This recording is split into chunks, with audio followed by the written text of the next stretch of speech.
பெண்களுக்கு 5 லட்சம் ரூபாய் மானியத்துடன் கடன் வழங்கும் சூப்பர் திட்டத்தை தமிழக அரசு தற்பொழுது அறிவித்துள்ளது.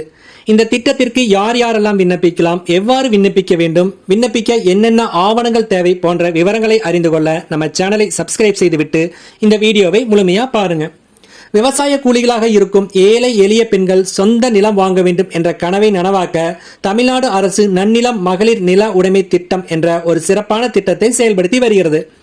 இந்த திட்டம் ஆதி திராவிடர் மற்றும் பழங்குடியினர் பெண்களை நில உரிமையாளர்களாக மாற்றுவதை நோக்கமாக கொண்டு செயல்பட்டு வருகிறது. தற்பொழுது இந்த திட்டத்திற்கு அருகில் உள்ள இ சேவை மையங்கள் மூலமாகவே எளிமையாக விண்ணப்பிக்கலாம் என தமிழக அரசு அறிவித்துள்ளது. இந்த திட்டத்தின் சிறப்பம்சங்கள் பற்றி இப்பொழுது பார்க்கலாம்.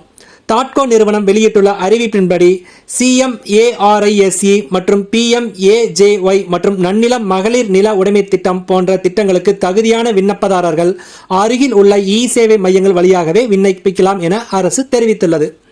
ஆதி திராவிடர் மற்றும் பழங்குடியின பெண்கள் மட்டுமே இந்த திட்டத்திற்கு விண்ணப்பிக்க முடியும். விண்ணப்பிக்கும் பெண்களின் குடும்ப ஆண்டு வருமானம் 3 லட்சத்திற்குள் இருக்க வேண்டியது அவசியமாகும். இந்த திட்டத்தின் கீழ் 2.5 ஏக்கர் நஞ்சை நிலம் அல்லது 5 ஏக்கர் புஞ்சை நிலம் வாங்கிக் கொள்ளலாம். அதிகபட்சமாக 5 லட்சம் வரை அரசு மானியம் வழங்கப்படும் என தெரிவிக்கப்பட்டுள்ளது.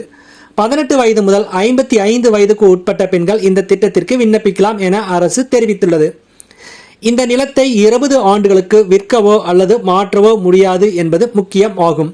இந்த திட்டத்தின் கீழ் நிலம் வாங்கும் பெண்களுக்கு பல சலுகைகளை அரசு அறிவித்துள்ளது.